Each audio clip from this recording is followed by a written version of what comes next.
Chancellor will set out a fresh spending squeeze on Whitehall in tomorrow's autumn statement to fund new schools, science and transport schemes. Hello, very good afternoon. Welcome to the BBC News at 1. Some Whitehall departments are to be asked to make billions of pounds of further cuts, with the savings diverted to capital projects in transport, education and science. Government sources say part of the money will go towards building 100 new free schools and academies.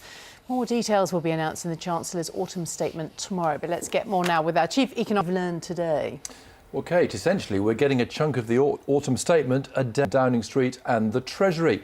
What do they involve? Well, first of all, £5 billion of extra capital project spending. That's investment over 3 years. Where's the money going to go? Well, it's going to be focused, we're told, on 3 key areas. That's transport, science and schools. And £1 billion will go to schools in England. Now, that's not new money. It's got to be paid for somehow, and that'll be by spending cuts elsewhere. What the Treasury is saying is they're asking departments to cut back 1% on their current day-to-day spending next year, and then the following year 2%. Health and education will be protected from that, but those... Why does he feel the need to do it? Well, I think the Chancellor's been... More from our political correspondent, Norman Smith, who's outside number 11 Downing Street. And Norman, just based on what Hugh's just been saying, how is all of this likely to be perceived politically then? Norman, thank you very much for that. Thank you. David Cameron has told newspaper editors the clock is ticking and they need to set up an independent regulator urgently. A new watchdog was one of the main recommendations of the Leveson inquiry into press standards. After meeting the editors at number 10, the Prime Minister said he'd stressed the need for a speedy response. Our political correspondent Robin Brandt has this report. Well, later this afternoon, MSPs will be debating the findings of the Leveson inquiry. Alex Salmon has indicated he's in favour of Scotland exercising its right to legislate on press regulation independently of Westminster. Well, our correspondent Lorna looking to get some consensus in Scotland on the issue. Yes. The Duchess of Cambridge has spent the night in hospital after yesterday's announcement that she's expecting a baby but is suffering from acute nausea. A short time ago, the Duke of Cambridge arrived at the King Edward VII Hospital in central London to visit his wife. Well, our royal correspondent Nicola... The Secretary-General of NATO has reiterated President Obama's warning to the Syrian government not to use chemical weapons against rebel forces. Mr Rasmussen said it would provoke an immediate reaction from the international community. Well, this afternoon, NATO foreign ministers are expected to approve a request from Turkey to deploy missiles on its border with Syria as a defensive measure. Our World Affairs correspondent Richard Golpin reports. Well, our defence correspondent Jonathan Bill is in Brussels, and as Richard was saying in his report, 2 issues at stake here. One is the missile issue for defensive reasons, says Turkey. The other, this talk of potential use of chemical weapons. And thank you.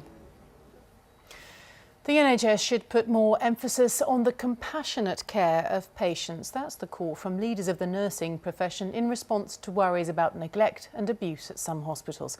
The Chief Nursing Officer for England, Jane Cummings, is starting a campaign to reassure the public and says action must be taken to ensure that the values nurses stand for are not betrayed. Our health correspondent Dominic Hughes reports. It is 19 minutes past 1 and our top story this lunchtime. 15 police officers have been hurt in Belfast after violence flared following a vote to stop flying the Union flag over City Hall.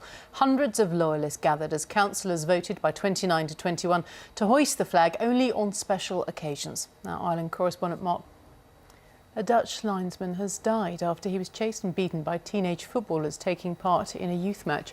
Richard Nieuwenhuizen was officiating at the game in which his own son was playing. After he was attacked, he collapsed and was taken to hospital where he died yesterday. Andy Swiss reports. Here, the high cost of fuel, food and housing has pushed household spending to its highest recorded level. Despite pressure on their budgets, families spent an average of £484 a week last year, £10 more than in 2010. Highest spending was in London, the lowest in the northeast of England. Well, our personal finance correspondent, perhaps no surprise that spending highest in London given the higher living costs, but overall then what's behind to spend that extra money? So let's take driving first of all. That's the weekly spend on that is up 9%. It's around £36 after that £480 odd that you talked about.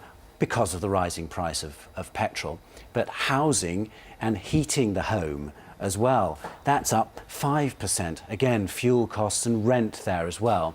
In contrast, though, what they call household goods spending, that's down by a whopping 13%. Furniture down a lot, but also clothing, footwear, that's included in that category. So people are shifting their spending from those things they can economise on to the essentials. Now, it's not all bad news, because we are having fun. We're managing to go to the movies for... But I'm just still wondering where the money's coming from. People's earnings generally aren't going up, so how are people managing? Yeah, you're lucky. Desperate Dan appears in print for the final time today as Britain's longest-running comic. The dandy disappears from the shelves to become a digital-only publication. By making it available as a smartphone and tablet application, the publishers hope to attract a new generation of readers to the comic, which has suffered dwindling sales. Our correspondent James Cook reports. Poor Desperate Dan. Right, let's take you to the weather now with Phil Avery. Hello. Hello. Memories, pretty website. Well, thank you very much. And now just time to give you a reminder of our main story today. Billions of much more on that throughout the afternoon on the BBC News channel. But for now on BBC One, we'll join the BBC's news teams where you'll have a good afternoon. Bye-bye.